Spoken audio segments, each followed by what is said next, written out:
Hello everyone. तो लो जी आ गया खेसारी लाल यादव जी और श्वेता मेहरा का एक बहुत ही बेहतरीन वीडियो सॉन्ग जो कि फुल वीडियो सॉन्ग में रिलीज हो चुका है।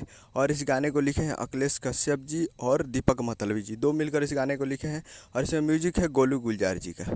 और इस गाने को गाए हैं खेसारी लाल यादव जी और शिल्पी राज जी, जो कि आपको स्क्रीन के ऊपर दिखाई दे रहा है। जिस सॉन्ग का टाइटल रखा बिहार में हुई, जिसका टाइटल है बिहार में हुई। और वीडियो में आपको दिखेंगे खेसारी लाल यादव जी और श्वेता मेहरा जी, फिट में है श्वेता मेहरा जी। तो फुल वीडियो सॉन्ग आ चुका है। Video song release in on 28 सितंबर को सुबह 6 बजे फुल वीडियो सॉन्ग को रिलीज़ कर दिया गया। तो आप लोग अभी तक नहीं देखे तो आप लोग जाइए और जाकर फुल वीडियो सॉन्ग को देखिए और प्यार दीजिए। काफ़ी बेहतरीन वीडियो सॉन्ग है और फुल वीडियो सॉन्ग में आ चुका है। तो आप लोग जाइए और जाकर बिहार में हुई को फुल वीडियो सॉन्ग को देखिए और प्यार दीजिए। कुछ ही देर के बाद ये ट्रेंडिंग में आ जाएगा, क्योंकि टीजर भी इसका ट्रेंडिंग में है, 3 नंबर मेन सेक्शन में ट्रेंडिंग में, और ये भी ट्रेंडिंग में आ जाएगा कुछ देर के बाद।